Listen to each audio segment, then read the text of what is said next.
Olá pessoal, nesse vídeo eu vou falar um pouco sobre este livro aqui, Iniciação ao Judaísmo, Tova Sender. Esse aqui é uma série, né, coleção do ano 2001, da editora Record, Nova Era, Rio de Janeiro. Bom, então ela vai falar de vários aspectos aqui do judaísmo muito interessantes, né, dando uma painel geral de como é o judaísmo, né. Então começa falando lá do Gênesis, né, Gênesis capítulo 12, né, que o Senhor diz a Abraão: sai da tua terra, da tua parentela e da casa do teu pai, e vai para a terra que te mostrarei. E te farei uma grande nação, te abençoarei e engrandecerei o teu nome. Tal pacto se renova com o filho de Abraão, que é o Isaque, em Gênesis 26, 24. Ele diz assim: na mesma noite lhe apareceu o Senhor e disse: eu sou o Deus de Abraão, teu pai. Não temas, porque eu sou contigo, abençoar-te-ei e multiplicarei a tua descendência, por amor de Abraão, teu servo. E também se repete com Jacó, filho de Isaac. Então, Abraão, Isaac e Jacó. Jacó vem, perto dele estava o Senhor, ele disse: eu sou o Senhor, Deus de Abraão, teu pai, Deus de Isaac. A terra em que agora estás, deitado, eu te darei e a tua descendência. Eis que estou contigo e te guardarei por onde quer que fores. Gênesis 28. E a instituição da circuncisão, como pacto da aliança de Abraão com Deus, ela está no capítulo 17 do Gênesis. Esta é a minha aliança que guardarei entre mim e vós, e a tua descendência. Todo homem entre vós será circuncidado. Será isso por sinal da aliança entre mim e vós. Então, esse é o sinal da aliança. Fala da passagem da Páscoa, né? A Páscoa é a passagem do cativeiro para a liberdade, do cativeiro do Egito, onde passaram ali uns 400 anos como escravos, para a liberdade. Este é o sentido da Páscoa, a festa da liberdade, comemoração anual em lembrança a este fato. Tá? Com Moisés, abre-se uma nova etapa, que a lei ela passa a estar escrita. Né? É a época da lei escrita. Capítulo 1 de Josué, nós lemos: então, somente ser forte e muito corajoso para teres o cuidado de fazer segundo toda a lei que meu servo Moisés te ordenou. Dela não te desvies, nem para a direita, nem para a esquerda, para que sejas bem-sucedido por onde quer que andares. Não cesses de falar deste livro da lei. Veja a referência à existência do livro da lei. O livro da lei não é outro senão a Torá. Torá. Então, com Moisés, os judeus atingem um grau de maturidade coletiva e adquirem o status de um povo. É como se o judaísmo tivesse dois inícios: o primeiro com Abraão e o segundo com Moisés. Essa dualidade pode ser explicada como a expressão de dois momentos na história do judaísmo. A primeira fase, Abraão, Isaac e Jacó, é o relato dos patriarcas. Não há ainda uma lei clara, mas prevalecem os enredos mágicos, temas ricos em sonhos, símbolos, sinais, exatamente como na infância de um indivíduo. A segunda fase, cujo motivo central é a lei, refere-se à introdução do povo em um novo período de desenvolvimento, a adolescência do grupo. As histórias dos patriarcas cedem espaço à reflexão, à liberdade, cobra seu preço e o discernimento parece ser a meta principal. Não se trata de um duplo relato de origem do judaísmo, mas de um único relato, abordando as fases do desenvolvimento do povo, como de um indivíduo. Tá?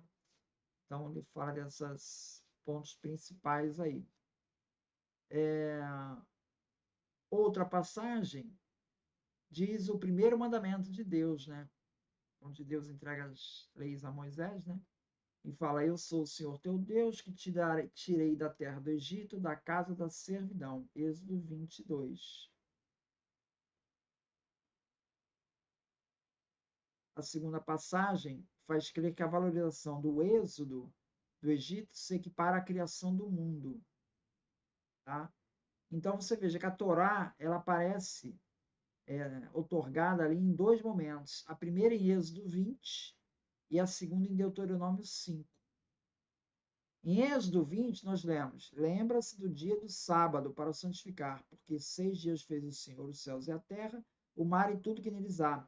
E ao sétimo dia interrompeu todo o trabalho. Por isso o Senhor abençoou o dia de sábado e o santificou. Então, o sábado é para santificar a criação, certo? Quando aparece no Deuteronômio 5, 12, já aparece assim: guarda o dia do sábado para o santificar, como te ordenou o Senhor teu Deus. Porque te lembrará que foste escravo no Egito, e que o Senhor teu Deus te tirou dali com a mão poderosa e braço estendido, pelo que o Senhor teu Deus te ordenou que guardasse o dia de sábado. Agora já é dada uma outra razão,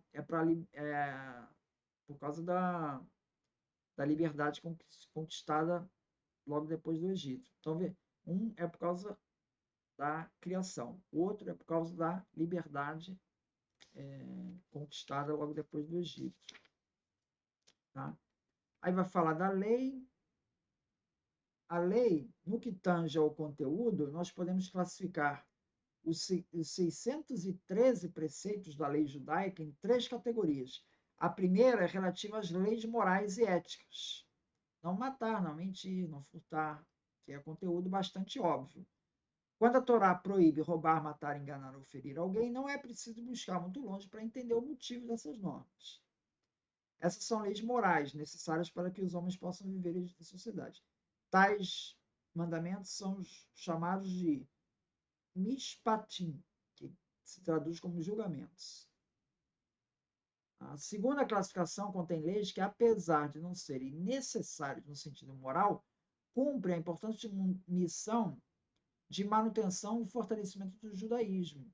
São as normas que estabelecem as datas referentes aos eventos da vida judaica. Por exemplo, comemorar a Páscoa. Não é uma lei moral, mas está remetendo a um ponto histórico, um momento histórico muito importante no judaísmo e que eles têm a intenção e o firme interesse e compromisso de manter essa tradição, sempre lembrando esses episódios. Então, eles são conceitos importantes na formação da identidade judaica. E a terceira categoria, que é mais difícil de entender, remete a leis e mandamentos para as quais não há motivo aparente. Não é uma lei moral, também não remete a um fato histórico.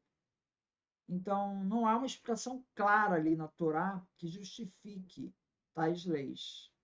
Tá?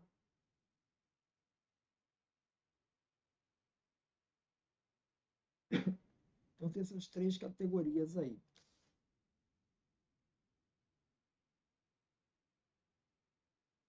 Ela chama a atenção que, por exemplo, o direito ao repouso semanal no sábado e a indenização por tempo de serviço, constam da lei, são exemplos simples de como a Torá pode ter contribuído na formulação dos modernos sistemas legais.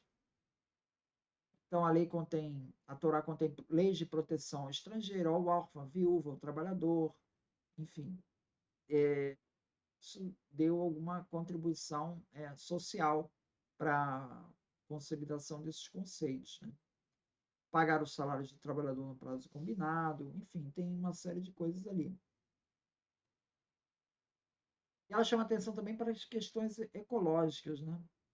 Também temos esse aspecto. No livro Deuteronômio, prevê a proibição de destruir árvores frutíferas durante um cerco militar. O Talmud estabelece áreas para abatedouros de animais e cemitérios a uma distância de 40 côvados dos limites da cidade. 40 côvados, um côvado é 66 centímetros, em 40 côvados é uns 30 metros aí, mais ou menos, 25 metros dos limites da cidade. Então, fora dos limites da cidade. O cruzamento de animais diferentes é proibido. O abate de animais, de acordo com as leis dietéticas de Kashrut, prevê o mínimo possível de sofrimento aos animais. Tá? Então, é a ideia de você matar o animal sem que ele sofra muito. Para a ideia que o animal tenha uma morte rápida e sem dor. Descanso sabático se estende como direito ao boi e à mula, bem como a todos os animais que trabalham no campo. Então, essa consciência ecológica também está ali presente nas leis judaicas. Tá? Com relação a essa questão das leis dietéticas, elas dão maior ênfase aos alimentos de origem animal. Há severas restrições contra o consumo de alguns tipos de mamíferos, aves e peixes. Em relação aos mamíferos, são permitidos apenas os animais que tenham o casco fendido e sejam ruminantes. O consumo de aves é permitido, à exceção das aves de rapina.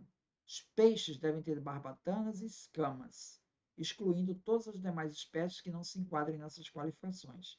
Além dessas determinações, há também a exigência de um abatedor treinado e credenciado por autoridade rabínica para o abate do animal, que será feito pelo uso de uma faca amolada de fio perfeito e sem nenhuma ranhura, para garantir uma morte instantânea, evitando o sofrimento do animal.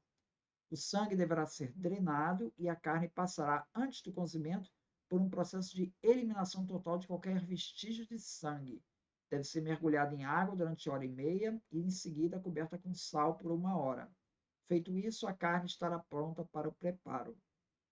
Esse processo final de cacherização, que é kasher, de tornar própria para o consumo, é feito em casa. Outra limitação imposta é a proibição de misturar carne com leite ou seus derivados na mesma refeição. Nesse caso, é preciso esperar 6 horas após a refeição à base de carne, para que se possa consumir derivados de leite. Até mesmo a louça, talheres e panelas devem ser separados e destinados para o uso de alimentos preparados por carne ou com leite.